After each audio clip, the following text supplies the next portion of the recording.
Good afternoon, everyone. How is everybody feeling? Lunch is good, thank you. Okay, honest moment. Raise your hand if your brain is actually still back at the office on that email you sent at 6 a.m. and you're praying someone replies to it. Yeah, see, you're not alone. Projects don't pause just because you're here. That's the tension we live in, and it's exactly why this room matters so much. It's a chance to step out of the weeds and into the big picture, see where our firms are heading, and what it's going to take to lead them there. And it's exactly what Lynn was talking about yesterday. You are exactly where you're supposed to be. And yes, we're going to be talking about the disruptor in the room, AI, which, depending on who you ask, is either the best thing since sliced bread or the first step towards Skynet. When Microsoft first introduced Copilot, Casey looked at me and said, "So does this mean I finally have somebody to do my expense reports?" Right, and I'm still behind on my expense reports and my timesheets. So at this point, I do believe AI is just mocking me. Okay, but here's the real story. AI isn't the threat. Inertia is. Standing still while the world speeds up. The danger isn't falling behind, it's refusing to move. And AI maturity is on a bit of a sliding scale, and we level that from 1 to 3. Now, I haven't been able to master time and expense in AI, but like a lot of us here, we're all experimenting with Grok, Copilot, Gemini, all these different assistants that create this level 1 experience. So I might not have an assistant for time and expenses, but I am using it in my transcripts. We are using it to keep our teams honest about what was said, what needs to be done, what needs to be completed. We are currently using it to model our thinking and proofread our documents. And at this point, we're all starting to get this comfort level of what it can do to extend ourselves. Now, how do we speed that up? So we're starting to see what's happening next, and what's going to be coming quickly is a shift towards these human-led agents. And we're seeing this in level 2. These agents can extend us to complete the mundane, hopefully our expenses, the forecasting runs, compliance checks, and they can look into resourcing and present options.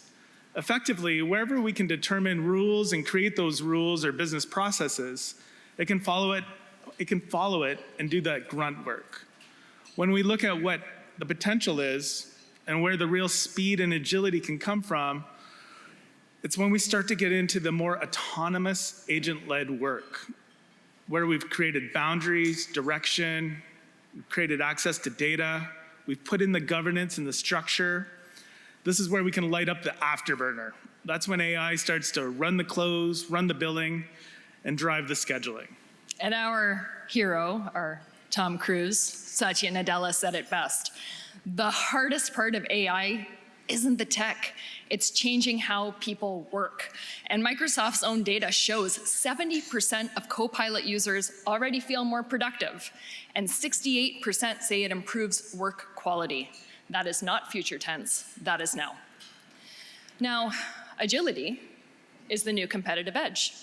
It's not firefighting, it's not heroics, that's survival. Agility is a system. And when we ask leaders in sessions, whether it's with Microsoft, Swag, ACEC, they all seem to be coming back with what agility means for engineering. They tell us real-time forecasting, dynamic resourcing, decision-making based upon today's data, not last month's reports. It's like checking last week's weather forecast, right? Firms that thrive aren't reacting to disruption, they're anticipating it. And here is the uncomfortable truth. The barrier isn't technology, it's culture. Digital transformation isn't a tech project, it's a people project. It's not just about buying tools, it's about building a change-ready culture. We have to evolve from change management to change as culture, where people trust the data, they adopt new habits, and move at speed. Now, traditionally, when we think about change management, we focus on introducing a new process, a new feature, or a new application. It's really a stage-gated, programmatic, and centered on training and readiness. So when we consider change culture, What we're really talking about is institutionalizing a mindset of adaptability. Change culture builds a resilient, forward-thinking workforce across both leadership and teams. And shout out to Michael. I think your session this morning really spelled it out. So in this change culture, we look at creating feedback loops that reinforce the importance of data and enables people to trust what they see.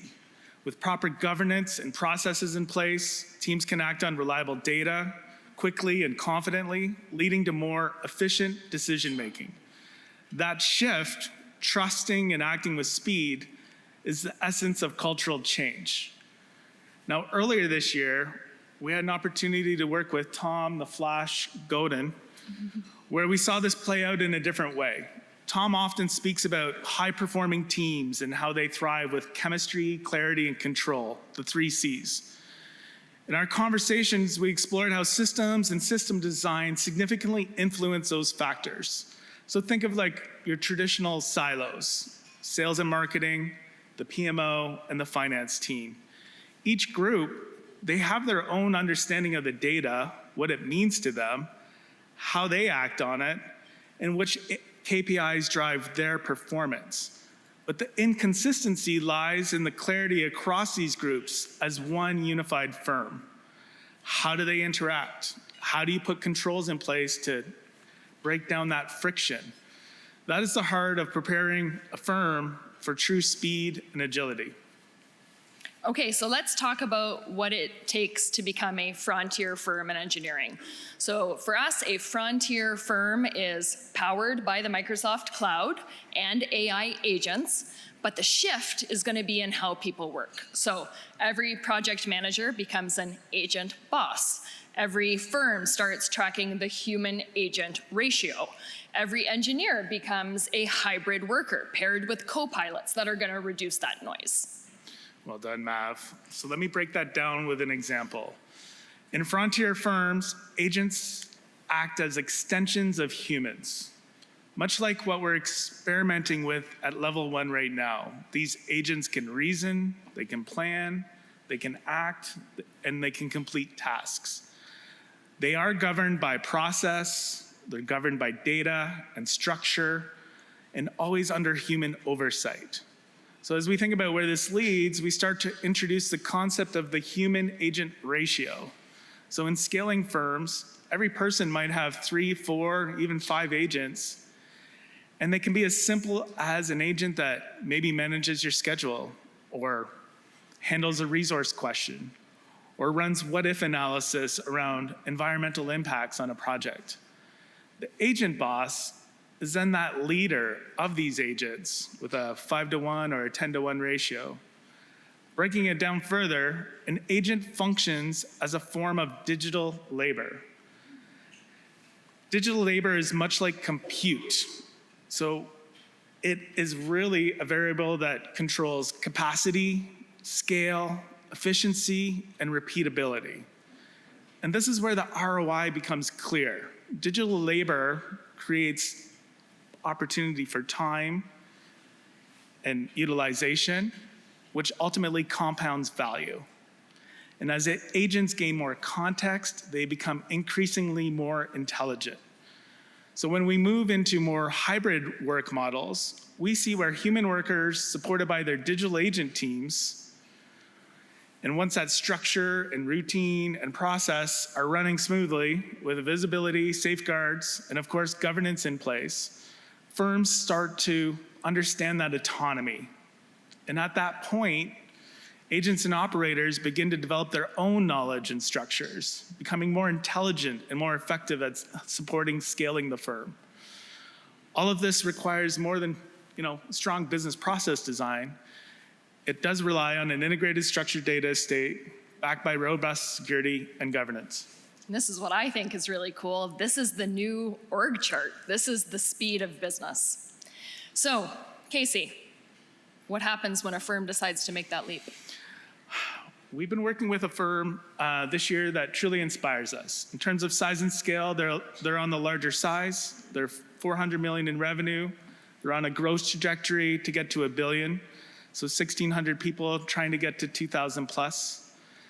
But the math and mechanics are the same for a $40 million firm trying to reach 100 million, with maybe 160 people growing to 200 plus. The focus we're finding is consistently the same. How do we enable our people to do more through better visibility, better access, better understanding of data, and then complementing them with these frontier capabilities? Once that flywheel gets put into motion, that's what's really establishing and building off that change culture. And the results we're seeing so far are remarkable. We've seen forecasting cycles shrink from 20 days of PMs drowning in chaos to near instant turnaround.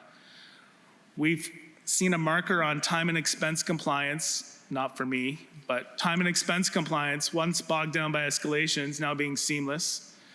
Resource accuracy consistently above 90%.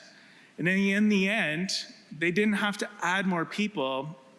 The focus has been more on changing how they work and how they operate. And the cultural shift was just as important, right? Those project managers became leaders instead of firefighters. Young talent stayed because they weren't stuck in outdated processes. That's the future-making culture that Satya was talking about. And the bottom line is this: as much as we talk about scaling through operating leverage and the obvious reductions in overhead, the ROI model seems to keep coming back to utilization. So as most of you already know, a modest 5% increase in utilization, it creates that compounding effect all the way through, boosting profit margin, driving EBITDA, and ultimately raising firm valuation. So like, for example, a 5% lift will increase profit margin by 7 to 13% and flow through to the bottom line by impacting by 20, 30%. Okay, talk to me, Goose. How do we get there? What's the flight path? Mav, you make me smile. We've been seeing a lot of consistency across 3 flight paths. The first flight path is effectively introducing AI into the firm. This begins with an AI-first mindset, creating safe spaces for proof of concepts, building out use cases, demonstrating ROI early, which will ultimately lead to spreading adoption across the organization. The second flight path is more about migration and a risk-based approach. And in this one, the firm takes a risk-based approach to understanding their data estate and then looking at the applications, tools, and systems that are creating that data and identifying which ones need to be replaced early. This will ultimately clear the runway for unified data and sets the foundation for scale. The third flight path is a more holistic greenfield approach. Here, organizations ultimately remove most of their legacy investments altogether and go all in on the Microsoft cloud. The result is a turnkey environment where the data estate is unified, business processes are embedded, and the foundation is AI ready, fully prepared for takeoff. And it takes a lot more than fancy flying. See what I did there? That's where utilization lift, overhead reduction, and operating leverage are all going to kick in. Every point of utilization compounds margin. Every dollar cut from overhead flows directly to profit. And every step up in your human agent ratio is going to scale revenue faster than headcount ever could. Crawl, walk, run is over. The firms that thrive are the ones that hit this afterburner. Frontier firms don't just play catch up, they redefine the flight plan. I feel the need. Oh, Chad, that is fun. And AI isn't just about speed, it's about possibility, freeing your people from busy work so they can do meaningful work. And the question isn't, what if I get this wrong? The question is, what if we get this right? This is the inflection point. Business today is a dogfight for relevance, and the firms that will thrive are the ones that adopt frontier firm speed and agility. Remember, folks, there are no points for second place. So when we leave San Antonio this week, we head back to our offices. We have a challenge for you. Don't just install tools, build trust. Don't just buy technology, build habits. And don't just aim for future ready, aim for future making. And if AI ever files your expense reports, I can't tell you how it's classified. Thanks, Casey. You can be my wingman anytime, but we want to thank you all for listening to us today. It's been a great opportunity to meet you all, and we look forward to seeing you at the gala this evening. Thank you.